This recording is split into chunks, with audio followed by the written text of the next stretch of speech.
Hello everyone, ഇൻഫോടെക്കിന്റെ പുതിയൊരു വീഡിയോയിലേക്ക് ഏവർക്കും സ്വാഗതം. സോ ഇന്നത്തെ വീഡിയോയിൽ എൻവയോൺമെന്റൽ സ്റ്റഡീസിന്റെ ക്ലാസ് ആണ് നമ്മൾ എടുക്കാൻ പോകുന്നത്.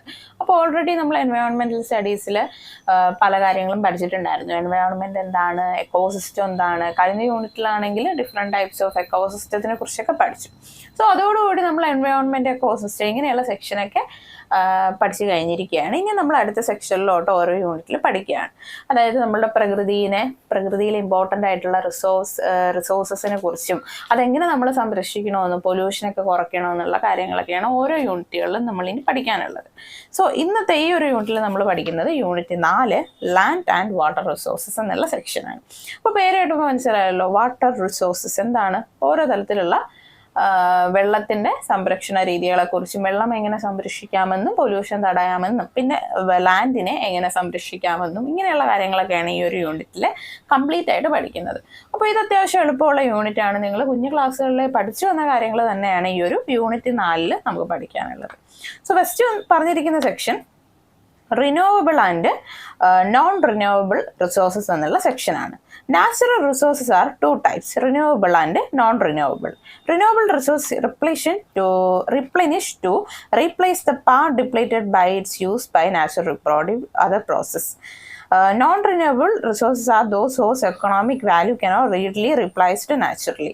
ഇവിടെ പറഞ്ഞിട്ടുള്ളത് റിന്യൂവബിളും നോൺ റിന്യൂവബിൾ അങ്ങനെ രണ്ട് തരത്തിലുള്ള നാച്ചുറൽ റിസോഴ്സസ് ഉണ്ട്. നമ്മളുടെ പ്രകൃതിയിൽ പലതരത്തിലുള്ള റിസോഴ്സുകളുണ്ടല്ലോ, ഒരുപാട് തരത്തിലുള്ളതുണ്ട്. സൂര്യൻ്റെ സൂര്യപ്രകാശം, വെള്ളം, വായു, ഇങ്ങനെ ഒരുപാട് റിസോഴ്സസ് പ്രകൃതി നമുക്കായിട്ട് തരുന്നുണ്ട്. ഇത് രണ്ട് ടൈപ്പായിട്ട് കാറ്റഗറി ചെയ്തിട്ടുണ്ട്.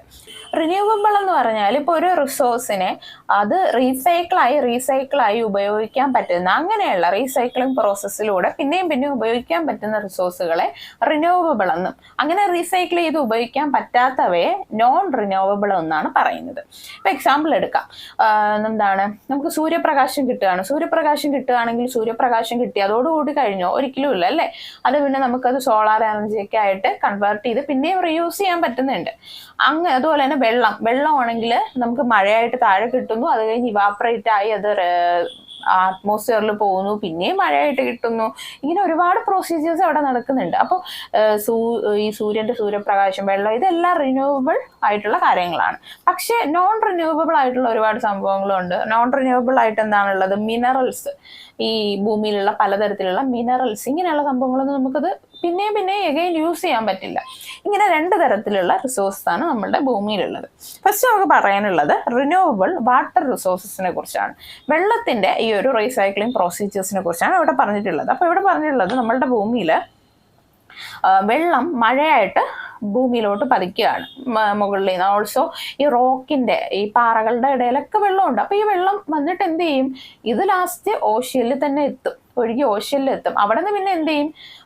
ഇവാപ്പറേറ്റ് ചെയ്ത് പിന്നെയും അറ്റ്മോസ്ഫിയറിൽ പോവുകയാണ്. അറ്റ്മോസ്ഫിയറിൽ പോയിട്ട് അവിടെ പിന്നെ അറ്റ്മോസ്ഫിയറിൽ മോയ്സ്ചർ കണ്ടന്റ് ഉണ്ടാക്കുന്നു, ഹ്യൂമിഡിറ്റി ഉണ്ടാകുന്നു, പിന്നെയും മഴയുടെ സംഭവങ്ങളൊക്കെ വന്ന് മഴയായിട്ട് ഭൂമിയിലോട്ട് പതിക്കുന്നു, പിന്നെയും ഇത് ഇവാപ്പറേറ്റ് ചെയ്ത് മുകളിലോട്ട് പോവുകയാണ്. ഇങ്ങനെ അഗൈൻ എന്നുള്ള രീതിയിൽ വാട്ടർ റിന്യൂവബിൾ ആയിക്കൊണ്ടിരിക്കുകയാണ്, അല്ലെങ്കിൽ റീസൈക്കിൾ ആയിക്കൊണ്ടിരിക്കുകയാണ്. ഓക്കെ, അപ്പോൾ ഈ റീസൈക്കിൾ ആവുന്നത്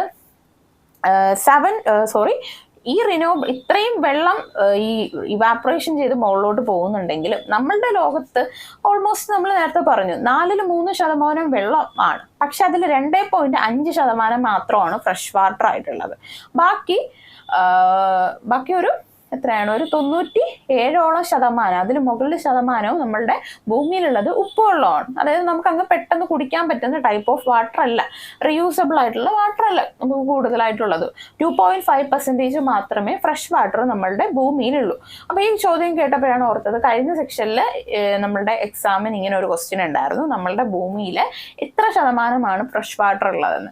അതിൽ 4 ഓപ്ഷൻ ഉണ്ടായിരുന്നു, 2.5, 3, 3.5, 4. ഇങ്ങനെ നമ്മൾ സംശയിക്കുന്ന രീതിയിൽ 4 ഓപ്ഷൻ കൊടുത്തിട്ടുണ്ടായിരുന്നു. അപ്പോൾ എത്ര ശതമാനം ഉള്ളത്? ആൻസർ എത്രയാണ്? 2.5 ആണ് ഫ്രഷ് വാട്ടർ ഉള്ളത് കേട്ടോ.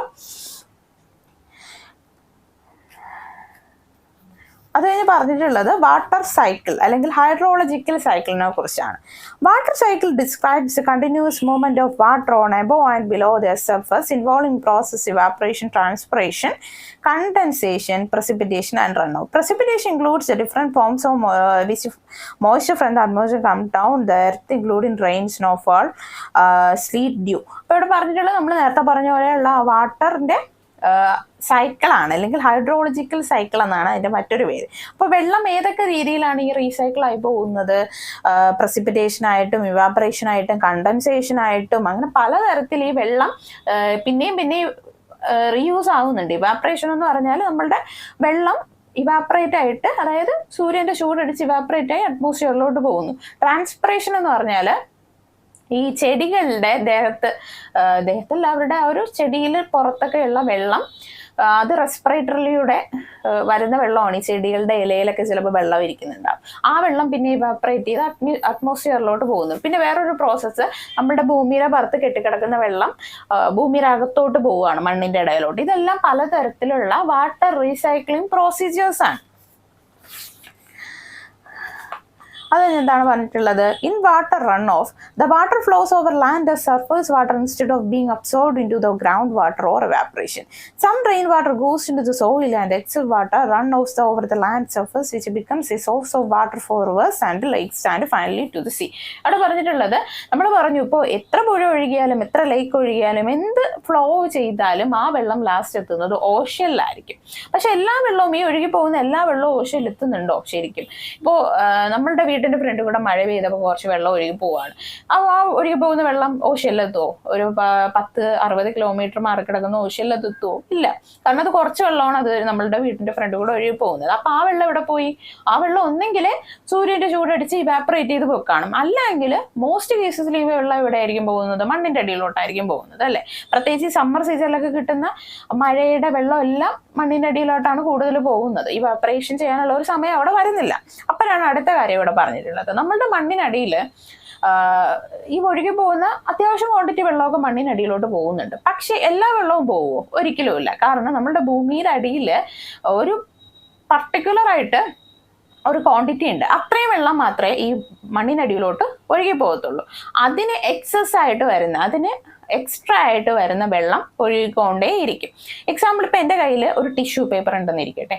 ടിഷ്യൂ പേപ്പർ ഉണ്ട്, ഞാൻ എൻ്റെ കയ്യിൽ ഒരു കപ്പ് വെള്ളമുണ്ട്. അപ്പം ഞാൻ ടിഷ്യൂ എടുത്ത് ഈ കപ്പ് ഓഫ് വാട്ടറിൽ മുക്കുന്ന സമയത്ത് മേ ബി അതൊരു ചെറിയ കപ്പായതുകൊണ്ട് തന്നെ അതിൽ കുറച്ച് വെള്ളം ഉണ്ടായിരുന്നുകൊണ്ട് തന്നെ എൻ്റെ കയ്യിലുള്ള ടിഷ്യൂ ആ വെള്ളമെല്ലാം അബ്സോർബ് ചെയ്തു. Okay. At the same time ഞാൻ വേറെ അതേപോലുള്ളൊരു ടിഷ്യൂ പേപ്പർ എടുത്തിട്ട് ഒരു 1000 ലിറ്ററിൻ്റെ വാട്ടർ ടാങ്കിൽ ഈ ടിഷ്യൂ എടുത്ത് മുക്കുകയാണ്. എന്നിട്ട് ഞാൻ കരുതുകയാണ്, ഓക്കെ, ടിഷ്യൂവിന് വാട്ടർ അബ്സോർബ് ചെയ്യാനുള്ള കഴിവുണ്ട്, അതുകൊണ്ട് 1000 ലിറ്റർ അബ്സോർബ് ചെയ്യുമെന്ന് കരുതിയിരിക്കുകയാണ്. പക്ഷെ എന്ത് സംഭവിച്ചു? അവിടെ ടിഷ്യൂ മുക്കിയപ്പോൾ ടിഷ്യൂവിന് ഒരു പരിധിയുണ്ട്, മേ ബി ഒരു 1/2 കപ്പ് വെള്ളം, അത്രയും മാത്രമേ അത് അബ്സോർബ് ചെയ്തോളൂ, വേറെ അബ്സോർബ് ചെയ്യുന്നില്ല. കാരണം എന്താണ്? ടിഷ്യൂവിന്റെ ആ ഒരു കപ്പാസിറ്റി കഴിഞ്ഞു, അതുകൊണ്ട് തന്നെ അതിന് പിന്നെ അബ്സോർബ് ചെയ്യാൻ പറ്റുന്നില്ല. അതേ പ്രൊസീജിയർ തന്നെയാണ് നമ്മുടെ എർത്തിലും നടക്കുന്നത്. എർത്തിന്റെ പുറത്തൂടെ വെള്ളം ഒഴുകി പോയാൽ എർത്തിന് പറ്റുന്ന capacity of water earth absorb ചെയ്ത് മണ്ണിനിടയിലൂടെ അണ്ടർ വാട്ടർ ഗ്രൗണ്ടിലോട്ട് എത്തിക്കും. പക്ഷെ അതിന് എക്സ്ട്രാ വരുന്ന വെള്ളം അങ്ങനെ ഒഴുകി അത് മേ ബി ഒരു പുഴയാവാം, പിന്നെ അതെന്ത് സംഭവിക്കും? വലിയൊരു ഓഷൻ തന്നെ ആവാം. അതിപ്പോൾ നമ്മളിപ്പോൾ വയൽ പാടങ്ങളിലൊക്കെ പോയാൽ അവിടെയുള്ള മണ്ണിൽ ഒരു നനവുണ്ടായിരിക്കും. ഓക്കെ. എന്തുകൊണ്ടാണ്? അതിൻ്റെ ഇടയിൽ ഓൾറെഡി വെള്ളം ഉണ്ട്, ആവശ്യത്തിലധികം വെള്ളം ഉള്ളതുകൊണ്ടാണ് അവിടെ എക്സസ് ആയിട്ട് അതിൻ്റെ പുറത്തൂടെ വെള്ളം ഒഴുകുന്നത്. അറ്റ് ദ സെയിം ടൈം നമ്മൾ പോയിട്ട് ഒരു വരൾച്ചയുള്ള രാജസ്ഥാൻ മരുഭൂമിയിലോ എല്ലാം ചെന്ന് ഒരു കപ്പ് വെള്ളം ഒഴിക്കുകയാണ്. ഒരു കപ്പ് വെള്ളം ഒഴിച്ചാൽ എന്ത് ചെയ്യും? സ്പോട്ടിൽ ആ വെള്ളം അവിടെ നിന്ന് ഇൻവിസിബിൾ ആയി പോകും. കാരണം ഒന്നെങ്കിൽ അത് ഇവാപറേറ്റ് ചെയ്ത് സൂര്യനിലോട്ട് പോകും, മണ്ടയിലോട്ട് പോകും, അല്ലെങ്കിൽ അത് മണ്ണ് താഴോട്ട് പിടിച്ചെടുക്കും. കാരണം എന്താണ്? അവിടുത്തെ മണ്ണിനടിയിൽ വെള്ളമില്ല, അതുകൊണ്ടാണ് അത് അടിയിലോട്ട് പിടിച്ചെടുക്കുന്നത്. കാര്യം മനസ്സിലായല്ലോ? സോ എല്ലാ വെള്ളവും, ഭൂമിയുടെ മണ്ടയിൽ കൂടെ പോകുന്ന എല്ലാ വെള്ളവും ഒഴുകി പോകുന്നുണ്ടെങ്കിലും അത് ഒരു പരിധിയുണ്ട് എല്ലാ പ്ലേസിലും. അത്രയും വെള്ളം മാത്രമേ ഭൂമി അടിയിലോട്ട് വലിച്ചെടുക്കുകയുള്ളൂ എന്നാണ് ഇവിടെ പറഞ്ഞിട്ടുള്ളത്. ഓക്കെ. നെക്സ്റ്റ് പറഞ്ഞിട്ടുള്ളത് ട്രാൻസ്പിറേഷൻ പ്രോസസ്സിനെ കുറിച്ചാണ്. In the transpiration process, water moves through a plant and evaporates from aerial parts like leaves, stem, flowers, etc., in which moisture is carried through the plants from roots to small pores on the side of leaves and changes to vapor being released to the atmosphere. അപ്പോൾ transpiration process അത് ചെടികളിൽ നടക്കുന്ന ഒരു പ്രോസസ്സാണ്. ആ പ്രോസസ്സിൽ water moves through a plant and evaporates from air plants. അപ്പോൾ ഈ ചെടി നിൽക്കുന്ന മണ്ണിൽ വെള്ളത്തിൻ്റെ അംശം ഉണ്ടായിരിക്കുമല്ലോ. അപ്പോൾ ചെടിയുടെ ഈ ഒരു റൂട്ട് വെള്ളം വലിച്ചെടുത്തിട്ട് ആ റൂട്ടിൽ നിന്ന് ഈ വെള്ളത്തിൻ്റെ മോളിക്യൂൾസ് ഈ ചെടിയിലെല്ലാം പടർന്ന് ചെടിയുടെ സ്റ്റെംസിലും ഒക്കെ പോയിട്ട് ആ ട്രാൻസ്പിറേഷൻ പ്രോസസ്സ് നടക്കുകയാണ്. ചെടിക്ക് വേണ്ട വെള്ളത്തിൽ നിന്നുള്ള ആവശ്യമുള്ള മിനറൽസ് ഒക്കെ ചെടി വലിച്ചെടുക്കുകയാണ്. എന്നിട്ട് ബാക്കി വരുന്ന വെള്ളം എന്ത് ചെയ്യും? ആ മിനറൽസ് ഒന്നും ഇല്ലാത്ത വെള്ളം എന്ത് ചെയ്യും? ചെടി ട്രാൻസ്പിറേറ്റ് ചെയ്യുകയാണ്. നമ്മൾ പറയില്ല റെസ്പിറേറ്ററി ചെയ്യുകയാണെന്ന് മനുഷ്യൻ. അതുപോലെ ചെടി ട്രാൻസ്പിറേറ്റ് ചെയ്യുകയാണ്, പുറത്തോട്ട് വെള്ളം ഇങ്ങനെ കളയുന്ന സമയത്ത് അത് എങ്ങനെയാണ് പുറത്തോട്ട് കളയുന്നത്?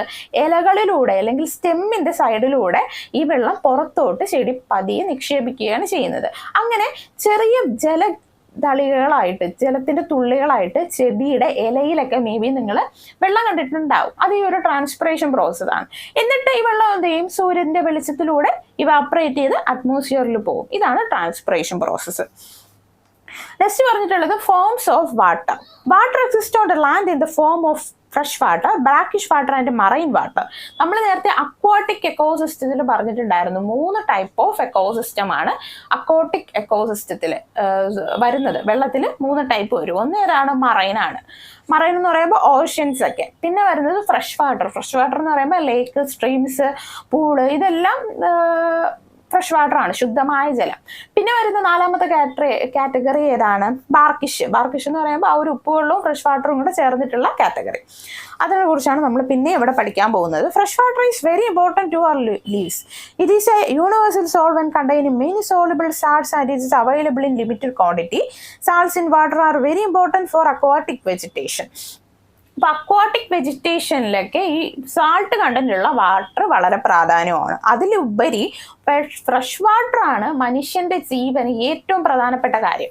നമുക്കിപ്പോൾ ഇങ്ങനെ ജീവൻ നിലനിന്ന് പോകണമെങ്കിൽ നിർബന്ധമായിട്ട് നമുക്ക് കുടിക്കാനായിട്ട് വെള്ളം വേണം, അല്ലേ? അപ്പോൾ നമ്മൾ എത്ര ആഹാരം കഴിച്ചെന്ന് പറഞ്ഞാലും നമ്മളുടെ വെള്ളം കുടിച്ചില്ലെങ്കിൽ ആദ്യം നമുക്ക് വെള്ളം കുടിക്കാത്ത ചെറിയ വിരൾച്ച അല്ലെങ്കിൽ ഡീഹൈഡ്രേഷൻ ഇങ്ങനെയുള്ള പ്രോബ്ലംസ് ഒക്കെ നമ്മളുടെ ശരീരത്തിൽ വരും. പിന്നെയും നമ്മൾ വെള്ളം കുടിച്ചില്ലെങ്കിൽ എന്ത് ചെയ്യും? നമ്മളുടെ ശരീരത്തിലെ സ്കിന്നൊക്കെ ഭയങ്കര രീതിയിൽ ചുളിഞ്ഞിട്ട് ലാസ്റ്റ് നമ്മൾ മരിച്ചു പോകാൻ വരെ സാധ്യതയുണ്ട്, വെള്ളമൊട്ട് നമ്മൾ കുടിച്ചില്ലെങ്കിൽ. അതുകൊണ്ട് തന്നെ മനുഷ്യന്റെ ജീവൻ ഈ ഒരു ഭൂമിയിൽ നിലനിന്ന് പോകണമെങ്കിൽ നിർബന്ധമായിട്ടും ഫ്രഷ് വാട്ടർ ഉണ്ടായിരിക്കണം. പക്ഷെ എന്താണ് സംഭവം? ഈ ലോകത്തുള്ള വെള്ളം എടുത്താൽ അതിൽ 2.5% മാത്രമേ ഫ്രഷ് വാട്ടർ ഉള്ളൂ. ഓക്കെ, അതുകൊണ്ട് തന്നെ നമ്മൾ ഓരോ സമയവും ഫ്രഷ് വാട്ടർ നമ്മളുടെ കയ്യിൽ കിട്ടുമ്പോൾ നമ്മളത് കറക്റ്റായിട്ട് നല്ല രീതിക്ക് മാത്രം ഉപയോഗിക്കുക, വേസ്റ്റ് ചെയ്യാതെ ഉപയോഗിക്കുക എന്നാണ് ഇവിടെ പറഞ്ഞിട്ടുള്ളത്.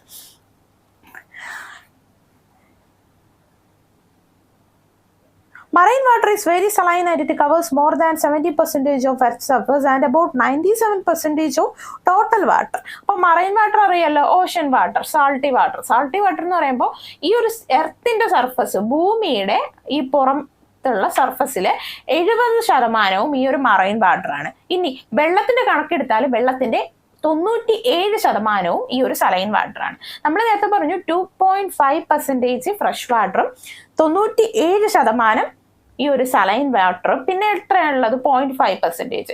0.5% വരുന്നത് അപ്പോൾ ഈ ഒരു ബാർക്കിഷ് വാട്ടർ ആണ്. ബാർക്കിഷ് വാട്ടർ എന്താണ്?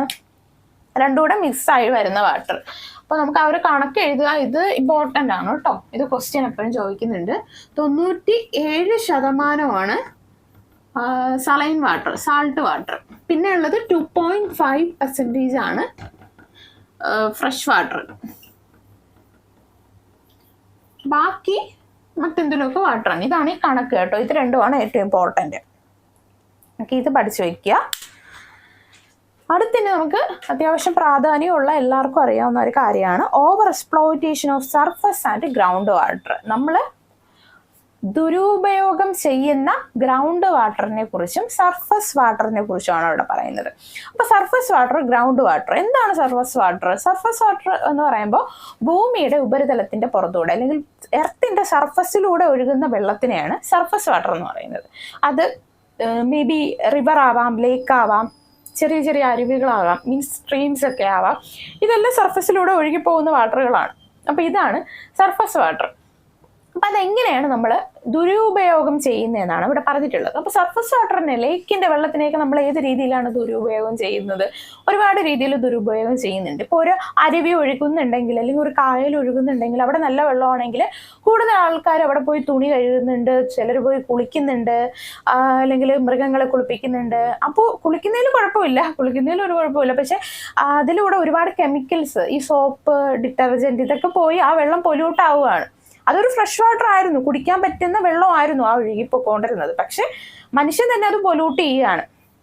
അല്ലെങ്കിൽ എന്ത്, വേറെ രീതി എങ്ങനെയാണ്? ഈ വെള്ളം മോട്ടറൊക്കെ വെച്ച് അടിച്ച് ചില ഫാക്ടറി ഉടമകളൊക്കെ എടുത്തിട്ട് ആ വെള്ളം ഇല്ലാതാക്കി കളയുകയാണ്, വേസ്റ്റൊക്കെ അങ്ങോട്ടാക്കിയിട്ട്. അങ്ങനെ ഈ സർഫസ് വാട്ടറിനെ ഈ രീതിയിലാണ് നമ്മൾ ചൂഷണം ചെയ്യുന്നത്. രണ്ടാമത് വരുന്നതാണ് ഗ്രൗണ്ട് വാട്ടറിന്റെ എക്സ്പ്ലോയിറ്റേഷൻ, അല്ലെങ്കിൽ ഗ്രൗണ്ട് വാട്ടറിനെ ഏതൊക്കെ രീതിയിലാണ് മനുഷ്യൻ ചൂഷണം ചെയ്യുന്നത്. ഗ്രൗണ്ട് വാട്ടർ എന്ന് പറയുമ്പോൾ നമ്മുടെ എർത്തിന്റെ അകത്തുള്ള വെള്ളം. ഗ്രൗണ്ട് വാട്ടർ എന്ന് പറയുമ്പോൾ എക്സാമ്പിൾ ഏതാണ്? കിണറും കുഴൽ കിണർ, ഇതൊക്കെയാണ് ഏറ്റവും വലിയ എക്സാമ്പിൾ. അപ്പോൾ പണ്ടുള്ള കാലത്ത് നമുക്ക് കിണർ ഓൾമോസ്റ്റ് എല്ലാ വീട്ടിലും ഉണ്ടായിരുന്നു. അന്നത്തെ കാലത്ത് എല്ലാ വീട്ടിലും നിന്ന് കിട്ടുന്ന കിണറ്റ് വെള്ളവും വളരെ ശുദ്ധമായിട്ടുള്ള വെള്ളമായിരുന്നു. നമുക്കത് പിന്നെ തിളപ്പിക്കേണ്ട ആവശ്യമില്ല, ഫ്രഷ് വാട്ടറാണ് അത്രയ്ക്ക്. നമുക്കത് കുടിക്കുമ്പോൾ തന്നെ ഒരു എനർജിയാണ്, നല്ല തണുത്തിട്ട് നല്ല ടേസ്റ്റൊക്കെ ഒരു പ്രത്യേകം. കാരണം മിനറൽസ് ബൂസ്റ്റഡ് ആയിട്ടുള്ള വെള്ളമാണ് ഈ കിണർ വെള്ളം. പക്ഷെ ഇന്നത്തെ സാഹചര്യത്തിൽ നമുക്കത് കുടിക്കാൻ പറ്റുമോ? ഇന്നുള്ള കിണറ്റ് വെള്ളത്തിൽ നിന്ന് നമുക്ക് കുടിക്കാൻ പറ്റുമോ? ഒരിക്കലും ഇല്ല. കാരണം വിശ്വസിച്ച് കുടിക്കാൻ പറ്റില്ല. മേ ബി നമ്മൾ ഗ്രാമപ്രദേശങ്ങളിൽ നിന്നൊക്കെ നമുക്ക് ഡയറക്റ്റ് കിണറ്റ് വെള്ളം എടുത്ത് കുടിക്കാൻ പറ്റുമായിരിക്കും, അത്ര പൊല്യൂഷൻ അല്ലായിരിക്കും. പക്ഷെ സിറ്റി ഏരിയയിൽ അടുത്തടുത്ത് വീടുകൾ, ഇപ്പോൾ ഒരു നമ്മളുടെ ഇവിടെ വില്ലാസ് ഇവിടെയുള്ള ആളുകൾ താമസിക്കുന്നത് മേ ബി ഒരു 5 സെന്റ് അല്ലെങ്കിൽ 4 സെന്റിനിടയിൽ ഓരോ വീടായിരിക്കും. ഈ ഓരോ വീട്ടിലും ഓരോ കിണറുണ്ടാവും. ഈ കിണറ്റിൽ നിന്ന് തൊട്ടടുത്തായിരിക്കും മേ ബി സെപ്റ്റിക് ടാങ്ക് ഒക്കെ വരുന്നത്. ഓക്കെ, അങ്ങനെയാണെങ്കിൽ ഈ ഒരു കിണറ്റ് വെള്ളം നമുക്ക് പ്യൂരിഫൈ ചെയ്ത് കുടിക്കാൻ പറ്റുമോ? ഇല്ല. ഓക്കെ, അതാണ് ഇന്നും അന്നും തമ്മിലുള്ള വ്യത്യാസം. അന്നെന്ന് പറഞ്ഞാൽ പോപ്പുലേഷൻ കുറവായിരുന്നു, ബിൽഡിങ്സ് കുറവായിരുന്നു. സോ നമുക്ക് ഗ്രൗണ്ട് വാട്ടർ അത്രയ്ക്ക് കുറച്ച് മതിയായിരുന്നു പ്രകൃതിയിൽ നിന്ന്. പക്ഷെ ഇന്ന് പോപ്പുലേഷൻ കൂടുതലാണ്, അത്രത്തോളം വീടുകളുണ്ട്, ബിൽഡിങ്സ് ഉണ്ട്. അതുകൊണ്ട് തന്നെ ആളുകൾ ഗ്രൗണ്ട് വാട്ടർ നല്ല രീതിയിൽ യൂട്ടിലൈസ് ചെയ്യുന്നുണ്ട്. ഓക്കെ, അതുകൊണ്ട് തന്നെ ഗ്രൗണ്ട് വാട്ടർ ഇപ്പോൾ ഇല്ലാതായി. പക്ഷെ ഗ്രൗണ്ട് വാട്ടർ എന്ന് പറയുമ്പോൾ ഏറ്റവും പ്യൂരിഫൈ ആയിട്ടുള്ള വെള്ളമാണ് ഗ്രൗണ്ട് വാട്ടർ, അണ്ടർ വാട്ടർ. അതിന്റെ റീസൺ എന്താണെന്ന് വെച്ചാൽ നമ്മുടെ ഭൂമിയുടെ സർഫസിലൂടെ ഒരു വെള്ളം ഒഴുകി പോകുന്നിരിക്കട്ടെ, റെയിൻ വാട്ടർ. ഈ വെള്ളം ഭൂമി അകത്തോട്ട് അബ്സോർബ് ചെയ്യുന്ന സമയത്ത് ഭൂമിയുടെ അടിയിൽ ഈ മണ്ണിന്റെ ഇടയിലോട്ട് ആയിരിക്കും ഈ വെള്ളം പോകുന്നത്. മണ്ണിന്റെ ഇടയിൽ കുറെ പാറക്കഷ്ണം, ഇങ്ങനെയുള്ള കുഞ്ഞു കുഞ്ഞു സാധനത്തിലൊക്കെ തട്ടിയും മുട്ടിയൊക്കെ ആയിരിക്കും ഈ വെള്ളം ഏറ്റവും അടിയിൽ ഗ്രൗണ്ടിൽ ചെല്ലുന്നത്, ഭൂമിയുടെ അടിയിൽ. അങ്ങനെ ഇത്രയും പ്രൊസീജിയേഴ്സ് കഴിഞ്ഞ് പോകുമ്പോൾ തന്നെ അത് പല തരത്തിലുള്ള അരിപ്പ പോലുള്ള മണലിൻ്റെയൊക്കെ ഇടയിൽ കൂടെ പോകുന്നതുകൊണ്ട് തന്നെ ആ വെള്ളത്തിലുള്ള പൊല്യൂട്ടൻസ് എന്തെങ്കിലും ഉണ്ടെങ്കിൽ അതെല്ലാം ഇല്ലാതായിട്ടാണ് അണ്ടറിൽ ഈ ഒരു വാട്ടർ എത്തുന്നത്. അവിടെ നിന്നാണ് ഈ ആൾക്കാർ കിണറൊക്കെ ആക്കിയിട്ടും കുഴൽ കിണർ അടിച്ചിട്ടും ഒക്കെ ഈ വെള്ളം പുറത്തോട്ട് എടുക്കുന്നത്. എന്താണ്? ഭൂമിയുടെ ഏറ്റവും അകത്ത് നിന്ന് ഗ്രൗണ്ട് വാട്ടർ എടുക്കുന്നത്. ഗ്രൗണ്ട് വാട്ടർ എടുക്കുന്നതിൽ കുഴപ്പമില്ല. പക്ഷേ ഭൂമിക്ക് ഒരു പരിധി കപ്പാസിറ്റി വെള്ളം മാത്രമേ ഭൂമിയുടെ അകത്ത് സൂക്ഷിക്കാനായിട്ട് പറ്റുള്ളൂ. പക്ഷേ നമ്മൾ ഒരു കിണറ്റിൽ നിന്ന് വെള്ളം കോരുന്നത് ഓക്കെ. പക്ഷെ അടുത്തടുത്ത് നിന്ന് ഒരു 10 വീട്ടുകാർക്കും കുഴൽക്കിണർ ഉണ്ടെങ്കിൽ 10 പേരും ഒരുമിച്ച് കുഴൽക്കിണറിൽ നിന്ന് വെള്ളം എടുക്കുകയാണ്. അവർ കുടിക്കാൻ മാത്രമല്ല ആ ഒരു വെള്ളം എടുക്കുന്നത്. അവർ ഇത്രയും പ്യൂരിഫൈ ആയിട്ടുള്ള ഫ്രഷ് വാട്ടർ അവർ കുടിക്കാനും നനയ്ക്കാനും കുളിക്കാനും മൃഗങ്ങളെ കഴുകാനും കുളിപ്പിക്കാനും ഒക്കെ ഈ ഒരു വെള്ളം എടുക്കുകയാണ്. അപ്പോൾ അവിടെ എന്താണ് സംഭവിക്കുന്നത്? നമ്മൾ ആ ഒരു ഫ്രഷ് വാട്ടറിനെ ദുരുപയോഗം ചെയ്യുകയല്ലേ. ഓക്കെ, അങ്ങനെ നമ്മൾ ആ ഒരു ഫ്രഷ് വാട്ടർ അടുത്തുള്ള 10 വീട്ടുകാർ ഒരുമിച്ച് അടിച്ച് ആ വെള്ളം തീർത്ത് ഉപയോഗിച്ച് കഴിഞ്ഞിട്ട് പിന്നെ അവർ മോട്ടർ ഇട്ടിട്ട് വെള്ളം അടിക്കാൻ നോക്കുന്ന സമയത്ത് അടിയിൽ വെള്ളം ഇല്ല. കാരണം എന്താണ്? അവിടെ ഭൂമിയുടെ അടിയിൽ ഒരു കപ്പാസിറ്റി ഓഫ് ലിറ്റർ ഓഫ് വാട്ടേഴ്സേ ഉണ്ടായിരുന്നുള്ളൂ. പക്ഷെ ഇവരെല്ലാം കൂടെ എടുത്തിട്ട് കുളിക്കാനും എടുക്കാനും എല്ലാം എടുത്തിട്ട് വെള്ളം തീർന്നു പോയിട്ട് അടുത്ത് അവിടെ വെള്ളം വരാനാണെങ്കിൽ മേ ബി ഒരുപാട് നാളുകൾ എടുത്തേക്കാം. കാരണം ഇത് ഫിൽട്ടറായിട്ട് മണ്ണിന്റെ ഇടയിൽ കൂടെയൊക്കെ അങ്ങ് അടിയിൽ എത്തണ്ടേ, എങ്കിൽ മാത്രമല്ലേ വെള്ളം കിട്ടുള്ളൂ. ഇപ്പൊ എന്റെ കയ്യിൽ 5 മിഠായി ഉണ്ടെന്നിരിക്കട്ടെ, പക്ഷെ ഈ മിഠായിക്ക് ഒരു 50 ആളുണ്ടെങ്കിൽ എനിക്ക് തികയോ ഈ 5 മിഠായി എല്ലാവർക്കും ആയിട്ട് കൊടുക്കാനായിട്ട്? അല്ലെങ്കിൽ വല്ല മഞ്ചൊക്കെ ആണെങ്കിൽ നമുക്ക് പതിയായിട്ടൊക്കെ മുറിച്ച് കൊടുക്കാം. ഓക്കെ, പക്ഷെ നമുക്ക് എക്ലൈസിന്റെ ഇത്രയുള്ള മിഠായി ആണെങ്കിൽ 50 പേർക്ക് കൊടുക്കാനായിട്ട് സംഭവം തികയില്ല. അതേ സെയിം കാര്യമാണ് ഇവിടെ നടക്കുന്നത്. ഇപ്പൊ ഭൂമിയുടെ അടിയിൽ ഫ്രഷ് വാട്ടർ ഉണ്ടെന്ന് പറഞ്ഞിട്ട് ഇപ്പൊ എല്ലാവരും കുഴൽക്കിണർ അടിച്ചിട്ട് വെള്ളം എടുത്തു കഴിഞ്ഞാൽ ഭൂമിയുടെ അടിയിൽ ഉള്ള വെള്ളം തീർന്നു പോകത്തില്ലേ. പക്ഷെ വെള്ളം എടുക്കുന്നതിൽ കുഴപ്പമില്ല, അവിടെ നമ്മൾ റീചാർജ് ചെയ്ത് കൊടുക്കണം. നമ്മൾ ഈ സിം കാർഡൊക്കെ റീചാർജ് ചെയ്യുന്ന പോലെ ഇതിന് നമ്മൾ റീചാർജ് ചെയ്ത് കൊടുക്കണം. എങ്ങനെയാണ് നമുക്കത് റീചാർജ് ചെയ്ത് കൊടുക്കാനായിട്ട് പറ്റുക? ഓക്കെ, അതിനാണ് പലതരത്തിലുള്ള വാട്ടർ ഹാർവെസ്റ്റിംഗ് മെഷേഴ്സ് ഒരുപാടുണ്ട്.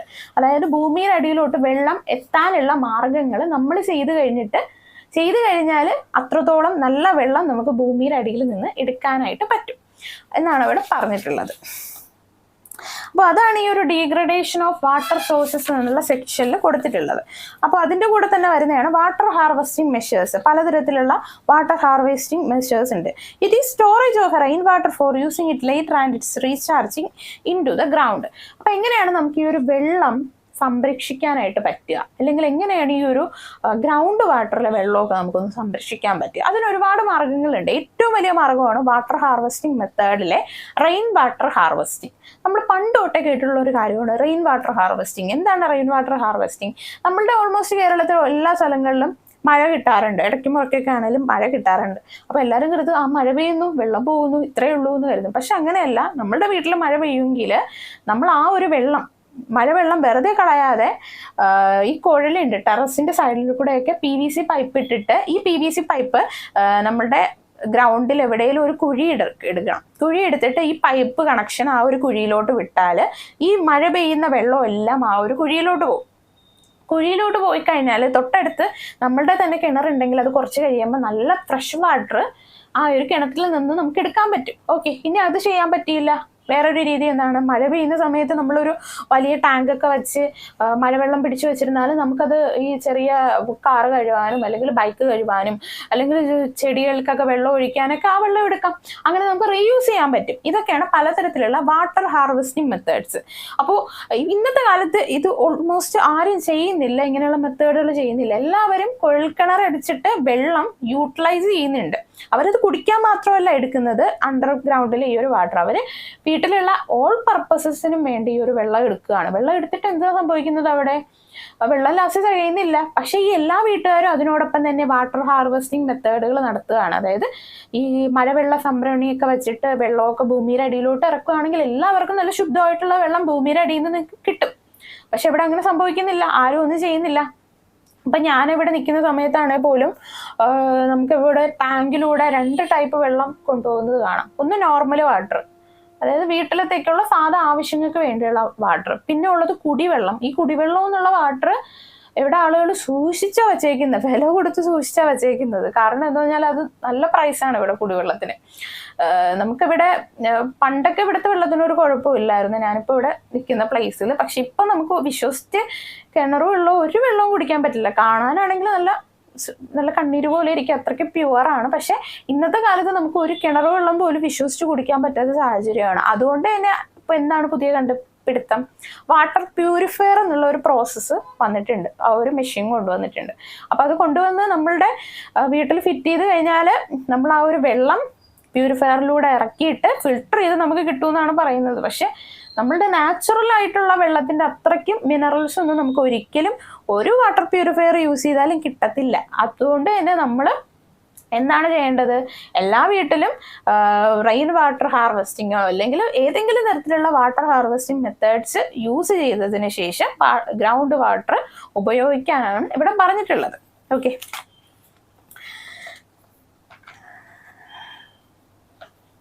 ഓക്കെ, അപ്പൊ നിങ്ങൾക്ക് ഇതൊക്കെ പഠിക്കുന്നതിലൂടെ നിങ്ങൾക്ക് തരുന്ന ഒരു സംഭവം എന്താന്ന് പറഞ്ഞാൽ യൂണിവേഴ്സിറ്റി പറയുന്നത് നിങ്ങളൊക്കെ വളർന്നു വരുന്ന പൗരന്മാരാണല്ലോ ഓരോരുത്തരും. നമ്മളെല്ലാവരും ഓരോരുത്തരും വളർന്നു വരുന്ന ആൾക്കാരാണ്. അപ്പൊ നമുക്ക് ഇങ്ങനെ ഒരു ഉപബോധം നമ്മളുടെ മനസ്സിലുണ്ടാക്കണം.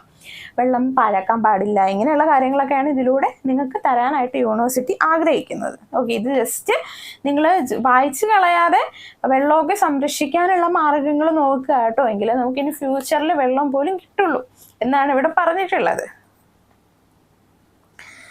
അടുത്ത് പറഞ്ഞിട്ടുള്ളത് ഡിസലിനേഷൻ ഓഫ് സീ വാട്ടർ. അതായത് സീ വാട്ടർ അല്ലെങ്കിൽ ഉപ്പ് വെള്ളത്തിനെ എങ്ങനെ നമുക്ക് റീയൂസ് ചെയ്യാമെന്നാണ്. Sea water is distilled by solar energy and good quality fresh water is obtained. Desalination is process of removing salt from the seawater, and such methods are being used in places such as Gujarat, Rajasthan. അപ്പോൾ ഈ ഡിസലിനേഷൻ of sea water എന്ന് പറഞ്ഞാൽ ഇപ്പോൾ നമുക്കറിയാം ഇന്നത്തെ കാലത്ത് fresh water വളരെ കുറവാണ്. നമ്മൾ പൈസ കൊടുത്താണ് ഇപ്പോൾ ഓരോ ആൾക്കാർ ഫ്രഷ് വാട്ടർ മേടിക്കുന്നത്, ഫിൽട്ടർ ചെയ്ത വെള്ളം.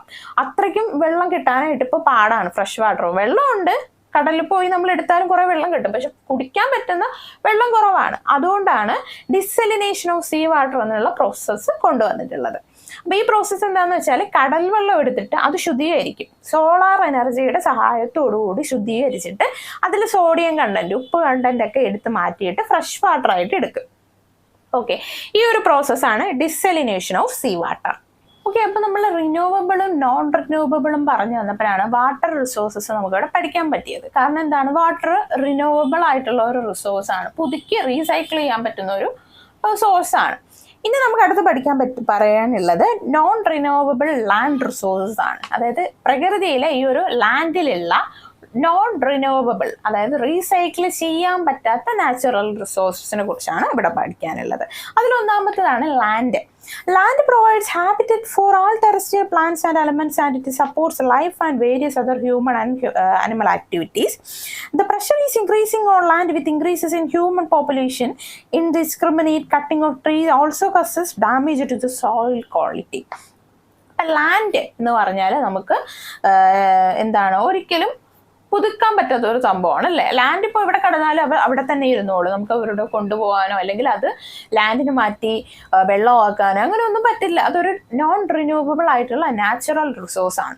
അപ്പം അങ്ങനെയുള്ള നോൺ റിന്യൂവബിൾ നാച്ചുറൽ റിസോഴ്സസിനെയൊക്കെ നമ്മൾ നല്ല രീതിയിൽ ശ്രദ്ധിച്ചാൽ മാത്രമേ നമുക്കത് യൂട്ടിലൈസ് ചെയ്യാനായിട്ട് പറ്റുള്ളൂ. അപ്പം ഇന്നത്തെ കാലത്ത് പോപ്പുലേഷൻ വളരെ കൂടുതലാണ്. പോപ്പുലേഷൻ കൂടുതലായതുകൊണ്ട് തന്നെ ഇപ്പോൾ ലാൻഡ് ഇല്ല, ഒഴിഞ്ഞു കിടക്കുന്ന ലാൻഡുകളില്ല. ഓക്കെ, കുറവാണ്, കമ്പാരിറ്റീവ്ലി കുറവാണ്.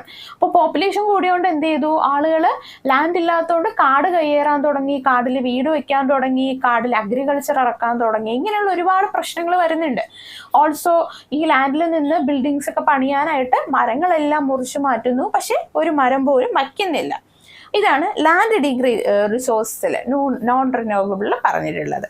രണ്ടാമതുള്ള ഇവിടെ പുതുക്കാൻ പറ്റാത്ത, റീസൈക്കിൾ ചെയ്യാൻ പറ്റാത്ത ഒരു റിസോഴ്സാണ് soil. Soil is the uppermost layer of the land which has minerals, water, air, organic matter. The fertile soil found in the low-lying wetlands in the deltas of Ganga, Godavari, Krishna.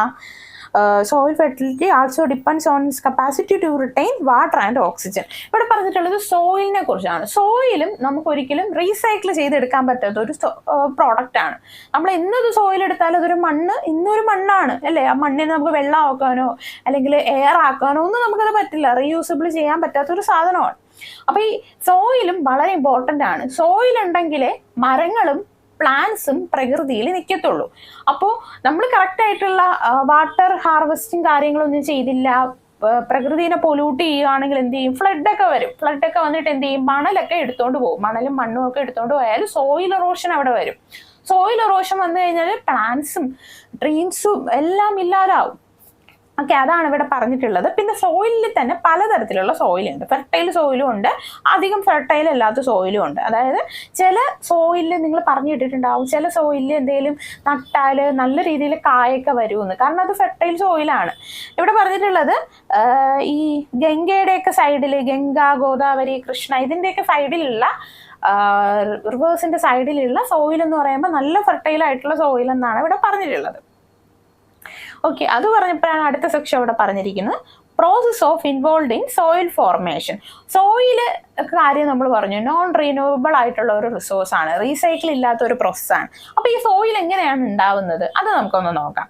അത് പല മെത്തേഡിലൂടെയും soil form ചെയ്തേക്കാം. അതിലൊന്നാമത്തെ മെത്തേഡാണ് weathering of rock. അതായത് പാറയൊക്കെ പൊട്ടിയിട്ട് അത് കിടന്ന് ഭൂമിയായിട്ട് ഒട്ടിച്ചേർന്നിട്ട് അത് സോയിലായി മാറാം. Natural process result in disintegration of rocks are called weathering, which include breaking down rocks and minerals surface of the earth. അതായത് ഈ പാറ തനിയെ മിനറൽസ് ഒക്കെ ആയി വളർന്ന് വലുതായിട്ട്, പാറ ഇങ്ങനെ വലിപ്പം വയ്ക്കും, അറിയാവോ? കുഞ്ഞു പാറയുണ്ട്, അത് വളർന്ന് ഓരോ ഉയരം കഴിയുമ്പോൾ വലിയ പാറകളാകും.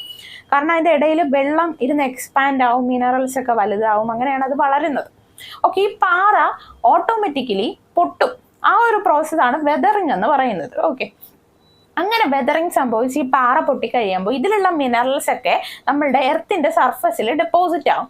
അതങ്ങനെ പതിയെ കടന്ന് സോയിലായി കൺവെർട്ടായി സോയിലായി മാറുമെന്നാണ് പറയുന്നത്. ഇങ്ങനെ മേ ബി സോയിൽ ഫോം ആയേക്കാം. രണ്ടാമതുള്ളതാണ് physical weathering. Physical weathering are due to changing temperature on rocks which cause breaking of the rock.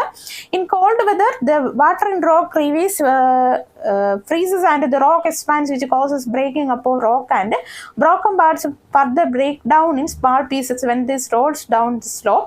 Wind also causes physical weathering. Physical weathering എന്ന് പറയുമ്പോൾ നമ്മളുടെ ഇതിലുള്ള വെള്ളം കാരണവും വായു കാരണവും ഒക്കെ പാറ പൊട്ടുന്ന പ്രൊസീജിയേഴ്സ് ആണ് ഫിസിക്കൽ വെതറിങ്. അപ്പോൾ ഫിസിക്കൽ വെതറിങ് കാരണവും സോയിൽ ഉണ്ടാവാം. അങ്ങനെ ഫിസിക്കലി ഉള്ള പ്രോസസ്സിലൂടെ ഈ പാറ പൊടിയുന്നതാണ് ഫിസിക്കൽ വെതറിങ്. രണ്ടാമതുള്ളതാണ് കെമിക്കൽ വെതറിങ്. കെമിക്കൽ വെതറിങ് എന്ന് പറയുമ്പോൾ കെമിക്കൽ പ്രോസസ്സിന്റെ സഹായത്തോടെ, ഇപ്പോൾ റോക്കിലുള്ള പലതരത്തിലുള്ള മിനറൽസ്, കെമിക്കൽസ് ഒക്കെ ഉണ്ടല്ലോ, ഇത് കാരണം പാറ പൊട്ടിപ്പോകാൻ ചാൻസ് ഉണ്ട്. ഓക്കെ, അങ്ങനെ സംഭവിക്കുന്ന വെതറിങ്ങിനെയാണ് വെതറിങ് എന്ന് പറഞ്ഞാൽ പാറ പൊടിയുന്ന പ്രോസസ്സാണ്. അങ്ങനെ കെമിക്കൽ ഇതിന്റെ സഹായത്തോടെ പൊടിയുന്ന പ്രോസസ്സാണ് കെമിക്കൽ വെതറിങ്. അപ്പോൾ ഇങ്ങനെ വെതറിങ് സംഭവിച്ച് സോയിൽസ്, അങ്ങനെയാണ് സോയിൽ കൂടുതലായിട്ട് ഉണ്ടാവുന്നതെന്നാണ് ഇവിടെ പറഞ്ഞിട്ടുള്ളത്. എന്താണ്, പാറയൊക്കെ പൊടിഞ്ഞിട്ട് പാറയിലുള്ള കണ്ടൻസ് ഒക്കെ എർത്തിന്റെ സർഫസിൽ പറ്റിപ്പിടിച്ചിരുന്ന് അത് പിന്നെ സോയിലായി കൺവെർട്ട് ആവും.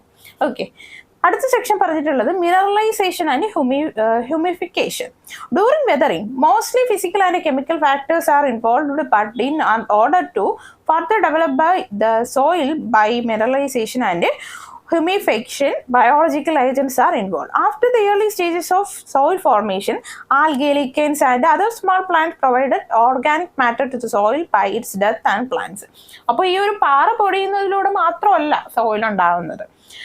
ഈ ഓരോ മൃഗങ്ങളുടെ ഡെഡ് ബോഡീസ് ഒക്കെ അളിഞ്ഞിട്ട് ഇൻക്ലൂഡ് ഇതിലാവുന്നുണ്ട്. ആൽഗെ, പലതരത്തിലുള്ള പ്ലാന്റ്സ്, ഇതെല്ലാം ഈ ഒരു മണ്ണിൽ കടന്ന് അതിലുള്ള ഓർഗാനിസംസ് ഒക്കെ ഇങ്ങനെ ചെയ്തിട്ട് ഫുഡ് സൈക്കിളാക്കി എടുത്തിട്ട് അങ്ങനെയും സോയിലിന്റെ ക്വാണ്ടിറ്റി കൂടാം. ഓക്കെ, അല്ലാതെ പാറ പൊടിഞ്ഞിട്ട് മാത്രമല്ല സോയിൽ ആവുന്നത്. ഇപ്പൊ നമ്മളൊരു ബോഡി കൊണ്ട് മണ്ണിനടിയിൽ കുഴിച്ചിട്ടാലും അതും സോയിലായി മാറും ഫ്യൂച്ചറിൽ. അതാണ് ആ ഒരു മെത്തേഡ് വരുന്നത്.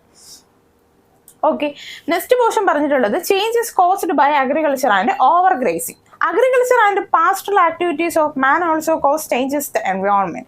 അപ്പോൾ നമ്മൾ കൃഷി ചെയ്യുന്നതിലൂടെ അതിൽ യൂസ് ചെയ്യുന്ന ഫെർട്ടിലൈസേഴ്സ്, ഇതൊക്കെ എൻവയോൺമെന്റിനെ പലതരത്തിൽ അഫക്റ്റ് ചെയ്യുന്നുണ്ട്. Changes may be caused due to traditional agriculture, deforestation, defacement of land, loss of soil structure. ഇതൊക്കെ കാരണം, അതായത് ഡീഫോറസ്റ്റേഷൻ, നമ്മൾ നേരത്തെ പറഞ്ഞു അർബനൈസേഷൻ ഒക്കെ വന്നതിന് ശേഷം വനം കയ്യേറിയിട്ട് പല ആൾക്കാരും അവിടെ കൃഷി ചെയ്യാൻ തുടങ്ങി, അല്ലെ, ബിൽഡിങ്സ് ഒക്കെ പണിയാനായിട്ട് തുടങ്ങി. അങ്ങനെ ആ ഒരു കൃഷി മെത്തേഡ് യൂസ് ചെയ്യുന്നതിലൂടെയും സോയിൽ പലപ്പോഴും ഇല്ലാതാവുന്നുണ്ട്. അതുപോലെ ഓവറായിട്ട് ഫെർട്ടിലൈസേഴ്സ് യൂസ് ചെയ്യുമ്പോൾ ഈ ഫെർട്ടിലൈസേഴ്സിലെ കെമിക്കൽസ് ഒക്കെ ഈ ഒരു സോയിലാണ് ഇറങ്ങി ചെല്ലുന്നത്. അങ്ങനെ ഈ ഒരു കെമിക്കൽസ് സോയിലുള്ള മിനറൽസ് ഒക്കെ ഇല്ലാതാക്കുകയും ആ ഒരു സോയിൽ യൂസ്ലെസ് ആയി മാറുകയും ചെയ്യുന്നുണ്ട്. ഇങ്ങനെയും അഗ്രികൾച്ചറൊക്കെ കാരണവും സോയിൽ ഇല്ലാതാവുന്നുണ്ടെന്നാണ് ഇവിടെ പറഞ്ഞിട്ടുള്ളത്. പിന്നെ പറഞ്ഞിട്ടുള്ളതാണ് land degradation. Land degradation is the process in which the value of biophysical environment is affected by a combination of human induced process acting upon the land. It is deterioration in the land quality which causes a reduction in the capacity of the soil to produce. It is caused by the deforestation, excessive use of fertilizers, pesticides. നമ്മളിപ്പോൾ പറഞ്ഞതാണ് land degradation, അതായത് soil ഇല്ലാതാവുന്ന രീതി പറഞ്ഞു. അതുപോലെ തന്നെയാണ് land, ഒരു ഭൂമി തന്നെ നമ്മൾ ഓവറായിട്ട് ഫെർട്ടിലൈസേഴ്സ് യൂസ് ചെയ്യുകയാണ്, അല്ലെങ്കിൽ അവിടുത്തെ മരങ്ങളെല്ലാം വെട്ടി നശിപ്പിച്ച് ഇല്ലാതാക്കുകയാണെങ്കിൽ ആ ഒരു ഭൂമി തന്നെ മേ ബി ഫ്യൂച്ചറിൽ ഇല്ലാതായി പോകാനുള്ള സാധ്യതകൾ ഉണ്ടെന്നാണ് ലാൻഡ് ഡിഗ്രഡേഷനിൽ പറയുന്നത്. അതായത് നമ്മൾ ഭൂമി ഇല്ലാതാക്കുന്ന പ്രോസസ്സാണ് ലാൻഡ് ഡിഗ്രഡേഷൻ. ഓക്കെ, അടുത്തുള്ളതാണ് സോയിൽ എറോഷൻ. ഇതെല്ലാം നമ്മൾ നേരത്തെ പഠിച്ച കാര്യങ്ങളാണ്, പിന്നെ അഗൈൻ പറയുകയാണ്. സോയിൽ എറോഷൻ എന്ന് പറയുമ്പോൾ എന്താണ്? സോയിൽ എന്ന് പറഞ്ഞാൽ എന്താണ്? ഭൂമിയുടെ അപ്പർ ലെയറിൽ അല്ലെങ്കിൽ സർഫസിലുള്ള ആ ഒരു കമ്പോണന്റ് ആണ് സോയിൽ. ഓക്കെ, ഈ ഒരു പാറ പൊട്ടിച്ച കണ്ടന്റും അല്ലെങ്കിൽ പല ഡെഡ് ബോഡീസ് ഒക്കെ കിടന്ന് അലിഞ്ഞാവുന്നതൊക്കെയാണ് ഈ സോയിൽ ആയി മാറുന്നത്. ആ സോയില് നമ്മൾ ഒരു സ്ഥലത്ത് നല്ല ഫെർട്ടൈൽ സോയിലൊക്കെ ആയി ഇരിക്കുകയാണ്. ആ സമയത്താണ് അവിടെ ഫ്ലഡ് വരുന്നതെന്നിരിക്കട്ടെ. ഫ്ലഡ് വരുമ്പോൾ എന്ത് ചെയ്യും? അവിടെ സോയിൽ എറോഷൻ വരും, മണ്ണിടിച്ചിൽ വരും. മണ്ണിടിച്ചിൽ വന്നു കഴിഞ്ഞാൽ പിന്നെ ആ ഒരു സോയില് പതിയെ ഇല്ലാതായി പോകുന്നതാണ് പറയുന്നത്. ഇല്ലാതായി പോകുമെന്ന് പറഞ്ഞാൽ ഒരു സ്ഥലത്ത് സോയിൽ നല്ല രീതിയിൽ ഇരിക്കുകയാണ്, പെട്ടെന്ന് നല്ല സ്ട്രെങ്ത് വെള്ളം വന്നടിച്ച് സോയിൽ എറോഷൻ വന്നു കഴിഞ്ഞാൽ പിന്നെ ആ ഒരു സോയിലിനെ അവിടെ നല്ല പറ്റിപ്പിടിച്ചിരിക്കാനുള്ള ശക്തി കിട്ടത്തില്ല. സോയിൽ എറോഷൻ വന്നു കഴിഞ്ഞാൽ അതാണ് സോയിൽ എറോഷൻ എന്ന സംഭവം വരുന്നത്. അപ്പോൾ സോയിൽ എറോഷൻ വന്നു കഴിഞ്ഞാൽ മരങ്ങളൊന്നും അവിടെ പിന്നെ ആ ഒരു സോയിൽ നിൽക്കില്ല. കാരണം ആ ഒരു മണ്ണിന് പിന്നെ സ്ട്രെങ്ത് ഇല്ല മരങ്ങളെ പിടിച്ചു നിർത്താനുള്ള. അപ്പം സ്ട്രെങ്ത് ഉണ്ടെങ്കിലല്ലേ മരം ആ ഒരു മണ്ണിൽ നിൽക്കുള്ളൂ. അപ്പോൾ സോയിൽ എറോഷനൊക്കെ വന്നു കഴിഞ്ഞാൽ ആ സ്ട്രെങ്ത് പോയി കഴിഞ്ഞാൽ ആ മണ്ണിൽ പിന്നെ മരത്തിനൊന്നും ജീവിക്കാനായിട്ട് പറ്റില്ല. പിന്നെ ലാസ്റ്റുള്ളതാണ് സോയിൽ മാനേജ്മെന്റ്. അതായത് സോയിലൊക്കെ നമുക്ക് കറക്റ്റായിട്ട് എങ്ങനെ പ്രിസർവ് ചെയ്യാമെന്ന്. കാരണം സോയിൽ എന്ന് പറഞ്ഞാൽ റീയൂസ് ചെയ്യാൻ പറ്റാത്ത ഒരു സാധനമാണ് അല്ലേ. ഒരുപാട് നാള് കൂടിയാണ് ഓരോ സോയിലും ഉണ്ടാവുന്നത്. അപ്പൊ നമ്മളത് കറക്റ്റായിട്ട് യൂസ് ചെയ്യണം, എങ്കിലേ നമുക്ക് ഫ്യൂച്ചറിൽ നല്ല രീതിയിൽ ബിൽഡിങ്സ് ഒക്കെ വെച്ച് ജീവിക്കാനായിട്ട് പറ്റത്തുള്ളൂ. അടുത്ത് പറഞ്ഞിട്ടുള്ള പോർഷനാണ് സോയിൽ മാനേജ്മെന്റ്. സോയിൽ മാനേജ്മെന്റ് എന്ന് പറഞ്ഞാൽ സോയിൽ നമുക്ക് എങ്ങനെ പ്രിസർവ് ചെയ്യാം, അല്ലെങ്കിൽ സോയിൽ എങ്ങനെ നമുക്ക് സംരക്ഷിക്കാം എന്നുള്ള ഒരു പോർഷനാണ് ഇവിടെ വരുന്നത്. ഓക്കെ, അതിൽ പറഞ്ഞിട്ടുള്ള എന്താണെന്ന് വെച്ചാൽ നമ്മൾ പറഞ്ഞു സോയിൽ എന്ന് പറഞ്ഞാൽ ഒരു നോൺ റിന്യൂവബിൾ ആയിട്ടുള്ള ഒരു റിസോഴ്സ് ആണ്. അതായത് റീസൈക്കിൾ ചെയ്തോ അല്ലെങ്കിൽ വേറൊരു കണ്ടന്റിൽ നിന്നോ ഒന്ന് കിട്ടുന്ന ഒരു സംഭവമല്ല നമുക്കൊരു സോയിൽ എന്ന് വെച്ചാൽ. അത് സോയിൽ ഇല്ലാതായി പോയാൽ അവിടെ തീർന്നു, നമുക്കത് പിന്നെ ഒന്നും ചെയ്യാൻ പറ്റില്ല. ഓക്കെ, വാട്ടർ എന്ന് പറഞ്ഞാൽ നമുക്ക് ഫ്രഷ് വാട്ടർ, ഈ കടൽ വെള്ളം പോലും ഇപ്പോൾ ഫിൽട്ടർ ചെയ്ത് ഫ്രഷ് വാട്ടർ ആക്കുന്നുണ്ട്. പക്ഷെ സോയിലൊന്നും നമുക്കൊന്നും ചെയ്ത് ആക്കിയെടുക്കാൻ പറ്റില്ല. അപ്പോൾ ആ ഉള്ള സോയിൽ നമ്മൾ നല്ല രീതിയിൽ സംരക്ഷിക്കണം എന്നാണ് ഇവിടെ പറഞ്ഞിട്ടുള്ളത്. അപ്പോൾ അതെങ്ങനെയാണ് നമുക്ക് സംരക്ഷിക്കാൻ പറ്റുന്നത്? സോയിൽ എറോഷൻ കൺട്രോൾ ചെയ്താൽ നമുക്കൊരു പരിധി വരെ സോയിൽ സംരക്ഷിക്കാൻ പറ്റും. Soil erosion can be controlled by growing grasses, shrubs and trees, constructing drainage system to allow uncontrolled flow of water. അപ്പോൾ നേരത്തെ പറഞ്ഞു സോയിൽ എറോഷൻ എങ്ങനെയാണ് കൂടുതൽ വരുന്നത്? ആ ഒരു സോയിലിൽ മരങ്ങളൊന്നും ഇല്ല, അല്ലെങ്കിൽ ഓവർഫ്ലോ ഓഫ് വാട്ടർ ഒക്കെ വരുമ്പോഴാണ് അവിടെ മണ്ണിടിച്ചിൽ ഉണ്ടാവുന്നത്. കാരണം അവിടെ മണ്ണിന് പെട്ടെന്ന് ബലം ഇല്ലാതായി പോവുകയാണ് മണ്ണ്. ഓക്കെ, അത് തടയണമെങ്കിൽ നമ്മൾ കറക്റ്റായിട്ട് സിറ്റി ഏരിയയൊക്കെ ആണെങ്കിൽ ഡ്രെയിനേജ് സിസ്റ്റം കൊണ്ടുവരണം. ഇപ്പം എല്ലായിടവും അതുവഴി ഇതുവഴിയൊക്കെ വെള്ളം ഒഴുകി പോയാൽ ആ പോണ വഴിയിൽ മണ്ണെല്ലാം ഇല്ലാതായി പോകും. സോ നമ്മൾ കറക്റ്റായിട്ട് ഒരു സ്ഥലത്തൂടെ മാത്രം വെള്ളം ഒഴുകി പോകാനുള്ള പ്രോസസ്സ് ചെയ്തു കൊടുക്കണം, ഡ്രെയിനേജ് സിസ്റ്റം ഉണ്ടാക്കണം. അതുപോലെ തന്നെ തരിശായിട്ട് കിടക്കുന്ന സ്ഥലങ്ങളിൽ മണ്ണൊക്കെ നന്നാക്കിയിട്ട് അവിടെ ട്രീസും ഗ്രാസ് പ്ലാന്റ്സ് ഇതൊക്കെ വച്ച് പിടിപ്പിച്ചാൽ അവിടെ മണ്ണിന് കൂടുതൽ മിനറൽസ് അത് ഓട്ടോമാറ്റിക്കലി ഉണ്ടാക്കിയെടുക്കുകയും ആ മണ്ണ് നല്ല ഫെർട്ടൈൽ സോയിലായി മാറത്തേ ഉള്ളൂ. അങ്ങനെയാണെങ്കിൽ സോയിൽ എറോഷൻ നമുക്ക് തടയാനായിട്ട് പറ്റും. സോയിൽ എറോഷൻ തടയുന്നതിലൂടെ സോയിൽ നമുക്ക് പ്രിസർവ് ചെയ്യാനായിട്ട് പറ്റും. രണ്ടാമത് പറഞ്ഞിട്ടുള്ള എന്താണ്? Treatment of soil sickness. Treatment of soil sickness എന്ന് പറയുമ്പോൾ നമ്മൾ പറഞ്ഞു ചില സോയിലിൽ ഫെർട്ടിലിറ്റി ഒന്നും ഉണ്ടാവില്ല, അത് ഇല്ലാതായി പോയ മണ്ണാണെന്ന്. അങ്ങനെയുള്ള മണ്ണിനെ അല്ലെങ്കിൽ ഒരു പർട്ടിക്കുലർ ആയിട്ട് ഒരു സ്ഥലത്തെ മണ്ണ് അധികം ഫെർട്ടിലിറ്റി ഇല്ലെങ്കിൽ അത് നമുക്ക് ട്രീറ്റ്മെന്റ് ചെയ്യാൻ പറ്റും. അതിനായിട്ട് ഇന്നത്തെ കാലത്ത് ഒരുപാട് മെഡിസിൻസ് ഉണ്ട് സോയിലിന് വേണ്ടി. അതായത് വളങ്ങളുണ്ട്, പലതരത്തിലുള്ള മിനറൽ ബൂസ്റ്റഡ് ആയിട്ടുള്ള വളങ്ങളുണ്ട്. അത് നമ്മൾ ഈ മണ്ണിലൊക്കെ ഇട്ട് കൊടുത്താൽ മണ്ണ് നല്ല രീതിയിൽ ഫെർട്ടൈലാവും. അവിടെ നമ്മൾ നല്ല പ്ലാന്റ്സ് ഒക്കെ വച്ച് പിടിപ്പിക്കുകയാണെങ്കിൽ അത് നല്ല രീതിയിൽ തഴച്ച് വളരുകയൊക്കെ ചെയ്യും. ഓക്കെ, ഇങ്ങനെയൊക്കെ നമുക്ക് സോയില് സംരക്ഷിക്കാനായിട്ട് പറ്റും. ഓക്കെ, അപ്പോൾ നമ്മൾ എന്തൊക്കെയാണ് ഇതിൽ പഠിച്ചത്? ലാൻഡും വാട്ടർ റിസോഴ്സസുകളെ കുറിച്ചാണ് പഠിച്ചത്. വാട്ടർ റിസോഴ്സസിൽ നമ്മൾ വാട്ടർ എങ്ങനെ സംരക്ഷിക്കാം, വാട്ടർ പൊല്യൂട്ട് ചെയ്യാൻ പാടില്ല, ഫ്രഷ് വാട്ടർ നമ്മുടെ ഭൂമിയിൽ വെറും 2.5% മാത്രമേ ഉള്ളൂ. അതുകൊണ്ട് ഫ്രഷ് വാട്ടർ എടുത്ത് നമ്മൾ ഈ ചുമ്മാ അനാവശ്യ കാര്യങ്ങൾക്കൊന്നും ഉപയോഗിക്കരുതെന്നൊക്കെ പഠിച്ചു. പിന്നെ ലാൻഡ് റിസോഴ്സിനെ കുറിച്ച് പഠിച്ചു. ലാൻഡിലുള്ള മണ്ണ് എങ്ങനെ സംരക്ഷിക്കണം, മണ്ണ് നമ്മൾ പൊല്യൂട്ട് ചെയ്യരുത്. മണ്ണെന്ന് പറഞ്ഞാൽ നോൺ റിന്യൂവബിൾ ആയിട്ടുള്ള ഒരു റിസോഴ്സ് ആണ്. അതുകൊണ്ട് തന്നെ പൊല്യൂട്ട് ചെയ്ത് കഴിഞ്ഞാൽ നമുക്കതൊന്നും പിന്നെ ഒന്നും ചെയ്യാൻ പറ്റില്ല. അതുകൊണ്ട് മണ്ണും അതായത് ലാൻഡും വാട്ടറും എങ്ങനെ നമ്മൾ സംരക്ഷിക്കണമെന്ന് നമ്മൾ പഠിച്ചു കഴിഞ്ഞു. ഓക്കെ, അപ്പോൾ ഇതോടുകൂടി നമ്മളുടെ ലാൻഡും വാട്ടറിനെയും കുറിച്ചുള്ള സെക്ഷൻ നമ്മൾ കവർ ചെയ്തിരിക്കുകയാണ്. ഇനി അടുത്ത സെക്ഷനിൽ നമുക്ക് പഠിക്കാനുള്ളത് ഫോറസ്റ്റ് റിസോഴ്സസിനെ കുറിച്ചാണ്. ഫോറസ്റ്റ് എങ്ങനെ സംരക്ഷിക്കണം, ഫോറസ്റ്റ് ഡീഫോറസ്റ്റേഷനൊക്കെ തടയണം, ഇങ്ങനെയുള്ള കാര്യങ്ങളെ കുറിച്ചാണ് നമ്മൾ അടുത്ത യൂണിറ്റിൽ പറയുന്നത്. അത് നമുക്ക് അടുത്ത യൂണിറ്റിൽ പഠിക്കാം. അപ്പോൾ ഇന്നത്തെ യൂണിറ്റ് മനസ്സിലായെന്ന് പ്രതീക്ഷിക്കുന്നു. ഇത് എപ്പോഴും പറയുന്ന പോലെ യൂണിറ്റ് കഴിഞ്ഞിട്ട് യൂണിറ്റിൻ്റെ ലാസ്റ്റ് 1 വേർഡ് ക്വസ്റ്റ്യൻസ് ഒക്കെ ഉണ്ടാവും. അതൊക്കെ ഒന്ന് കവർ ചെയ്ത് പഠിക്കുക കേട്ടോ, എങ്കിൽ പെട്ടെന്ന് ഇത് പഠിച്ചെടുക്കാൻ പറ്റും. സോ അടുത്ത വീഡിയോ ആയിട്ട് കാണുന്നത് വരെ ഗുഡ് ബൈ.